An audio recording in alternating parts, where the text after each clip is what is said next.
right, welcome back to another edition of the Forts Athletics Life and Coaching Podcast. I'm your host, Charles Inferna. We're at Forts Athletics. We equip coaches and athletes with the tools they seek out in order to achieve their unique and specific goals. We are recording this on Tuesday, March 1st. We're on our way to school. This is the third episode of the day. I have to put our sunglasses on here because we may turn the corner and it gets a little sunny. So in the first episode that I recorded today, where we talked about making a successful transition from indoor to outdoor track, one of the other pieces or components to that, and I elaborated a little bit and I'll go into more detail here, is reflective goal setting. And I talked about that a lot over the summer when looking back on the whole season. I wrote about it a little bit last year also. But reflective goal setting is a key trait, a strategy that will help you either keep you moving forward in the direction that you want to go, or can derail you at times. So looking at it positively, being reflective, one, hopefully you have your goals written down someplace, right? So you have an aspiration, something you want to achieve, write it down, right? There's a lot of research that suggests people who actually write their goals down, depending on what the literature you look at, it says you could be anywhere from 50 to 80% more likely to actually accomplish that goal than somebody who has a goal and never writes it down. So one, hopefully you put it to paper. Two, think about when you put that goal to paper and you reflect back on your season. Did you do what needed to be done in order to get you to that end result? So if you wanted to throw the shot put 50 feet indoor, but you don't like lifting, you don't like going to the weight room, or you stay up really late every night and play video games or what have you, that's not going to help you achieve that goal. Did you take care of all those other things that you need to take care of as far as rest, recovery, nutrition, training? If you did those things, for example, and you still didn't reach your goal, now you could have a conversation, not only with the person looking back at you in the mirror, but with coach, and say, hey, this was my goal. This is what I wanted to achieve. We talked about it earlier in the season, hopefully.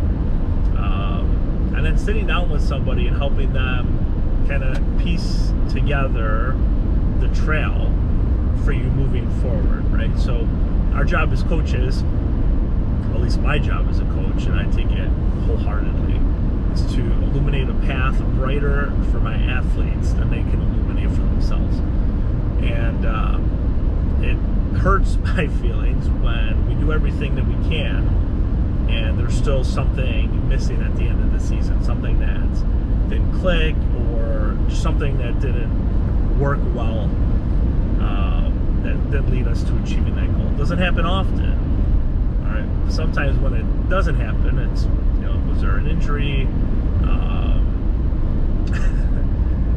Injury grades is also another one that, I don't mean to chuckle about it, but if you're not academically eligible to compete, I can't really help you too much with achieving your track goals because you can't compete. So academics would be the top priority. But then looking back, hopefully, and you turn the pages and you see what worked, and that's what I talked about in that first podcast for today when Brian asked about keeping the momentum going.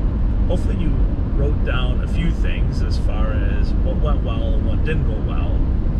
And I don't want this to sound facetious, but things that didn't go well, like staying up too late the night before meet because you're cramming for some test or whatever. I don't know if that's really a good use of time. Not the studying part, don't get me wrong. But you have a syllabi, you get that at the beginning of the semester. You know when your tests are, you know when your papers are due, you know when everything is due. Waiting until the last second because you just wanted to, I really can't help with that either, and most coaches can't help with that, right? So we have to prioritize time. So we have reflective goal setting. Hopefully we wrote our goals down on paper, right? We're able to look back to and see what worked and what didn't work. And then 3, it helps us prioritize our time management skills. Helps us look at how well that I manage my time. I practice 2 hours a week, or 2 hours a day rather. That includes throwing and lifting, maybe 3 hours throwing and lifting.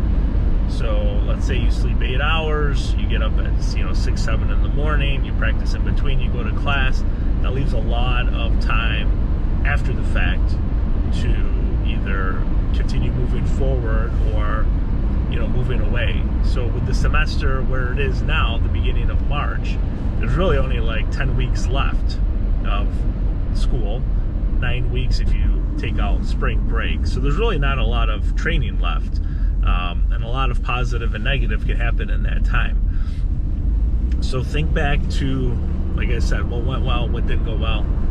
Be reflective with your goal setting. Maybe you need to make some adjustments and talk to somebody about it also. Hey coach, this is what I noticed, this is what worked well, this is what didn't work well. Hopefully there's a little bit of autonomy there where coach and athlete can kind of work together to strategize the best plan of action or best course of action based on what the goals are, and you're able to move from there. But for those of you who are not competing at regionals, I encourage you to look back at your indoor seasons, think about what went well, what didn't go well, and what you can do differently moving forward that you might be able to qualify for regionals, or maybe go to nationals outdoor. I've seen it happen a million times. I've coached athletes that had pretty good indoor seasons, were on the cusp of qualifying indoor, and then outdoor they exploded onto the scene, and we ended up going to outdoor nationals. So it's not out of the realm of possibility. We really need to think about how you approach the season, and if you're really honest with yourself in regards to the goals that you set and what you wanted to accomplish, and if you put forth the effort necessary in order to accomplish those goals. Thank you very much for listening to this episode of the Forts Athletics Life and Coaching Podcast. I'm your host, Charles Inferna, and have a great day.